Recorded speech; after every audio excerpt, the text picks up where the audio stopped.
everyone. I'm going to do a musical storytelling of the book called Peter and the Wolf by Vladimir Vagin from the Symphony by Sergei Prokofiev. Enjoy! Peter and the Wolf. Once upon a time, a boy named Peter lived with his grandfather in a little cottage by a meadow and a forest. One morning, the morning of our story, Grandpa said to Peter, "A big, hungry wolf has been seen in the forest. You must remember to keep the garden gate shut, and don't play in the meadow. The wolf could come out and eat you." Peter listened to his grandfather and did as he was told, most of the time. But this morning a little bird sat on a branch of a big tree out in the meadow, chirping happily. Peter stopped to listen.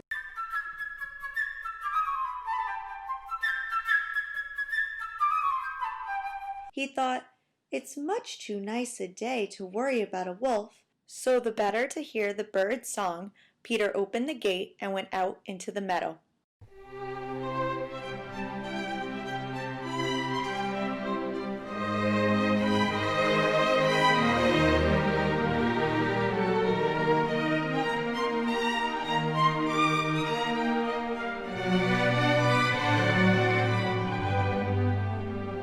A duck came waddling through the gate. Peter had left the garden gate open, you see.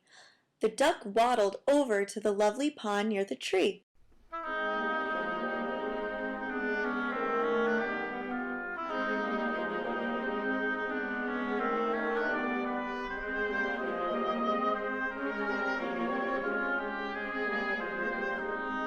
The little bird and the duck were friends, but the bird felt the pond and the meadow belonged to her, and she flew over to pester the duck. "What kind of bird are you?" the little bird chirped, "when you don't even fly?" "And what kind of bird are you," quacked the duck, "when you can't even swim?"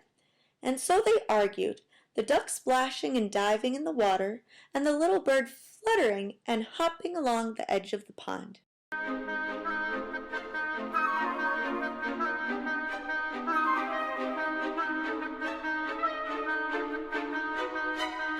Suddenly, something caught Peter's eye.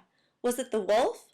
No, it was just the farmyard cat, slowly crawling through the grass toward the pond.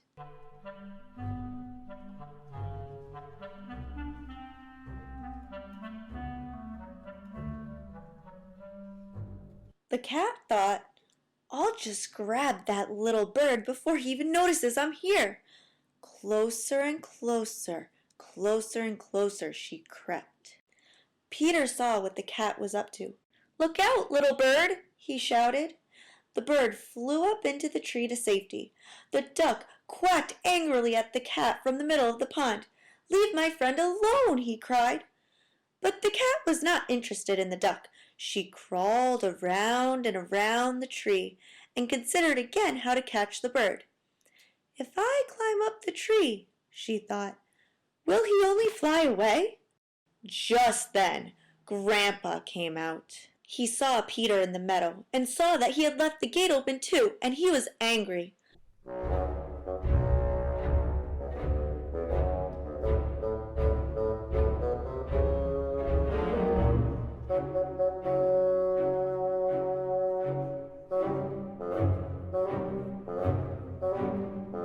"What would you do if the wolf came out?" Grandpa scolded as he marched Peter home. But Peter did not listen. He was not the sort of boy to be afraid of a wolf.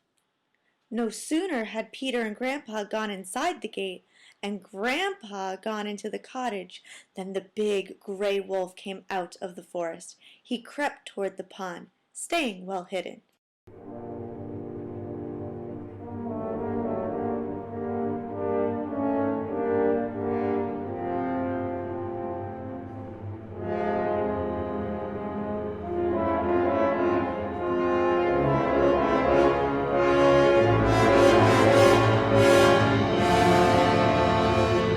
Just then the cat scampered up the tree after the bird. "Look out!" quacked the duck to the bird. In his excitement he jumped out of the pond and right in front of the wolf.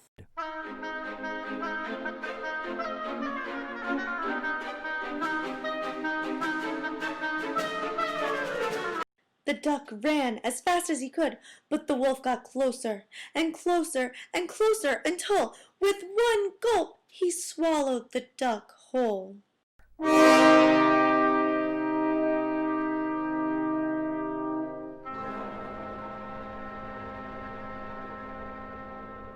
Then the wolf began to pace around and around the tree, greedily eyeing the cat. Meanwhile, the cat crept down the branch toward the little bird. Peter saw all that was going on from behind the closed gate. All at once, he knew just how to rescue his friends and catch the wolf, but he must be quick.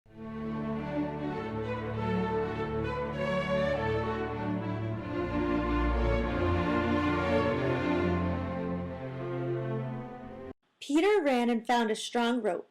Then he climbed onto the high stone wall so that he was in reach of a branch of the tree.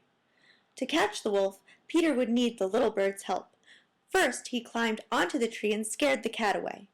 Then he whispered to the bird, "Fly down around the wolf's head, but be careful he doesn't catch you." The bird flew off the branch and fluttered all around the wolf's head, brushing his nose with her wings and making him very angry. Just when the wolf thought he had caught the bird, she would dash away.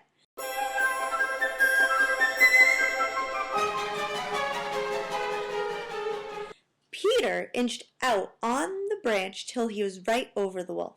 He made a lasso with the rope and lowered it down. Deftly he looped the lasso around the wolf's tail, and with a mighty pull he cinched the rope tight. Peter had caught the wolf. The wolf struggled hard to get away, but the more he jumped, the more the rope tightened around his tail.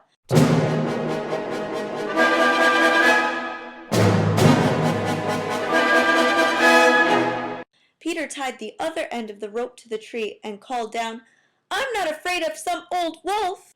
Just then, a group of hunters came crashing and stomping out of the forest, pointing their guns all around and looking for the wolf.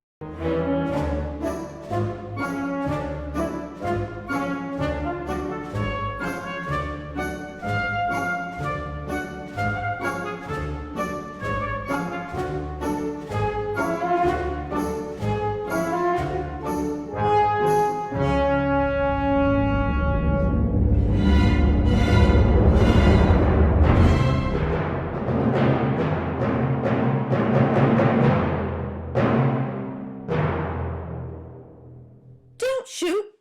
Peter shouted to them. "Look here! The bird and I have already caught the wolf."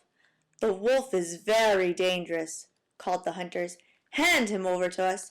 "No," said Peter, "you mustn't hurt him. Help us take him to the zoo."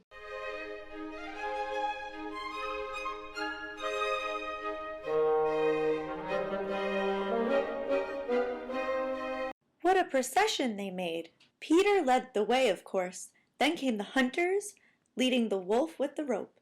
Then came Grandpa and the cat.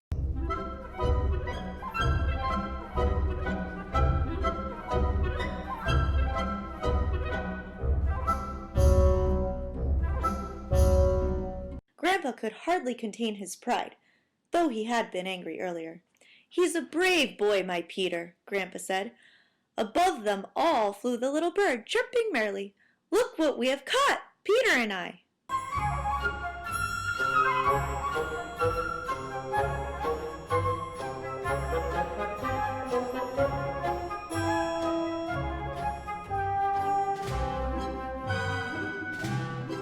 And what about the duck?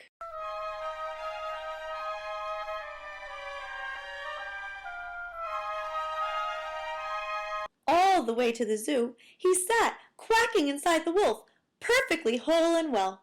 He made such a noise that the wolf spat him out, and he returned with Peter to quack many another day.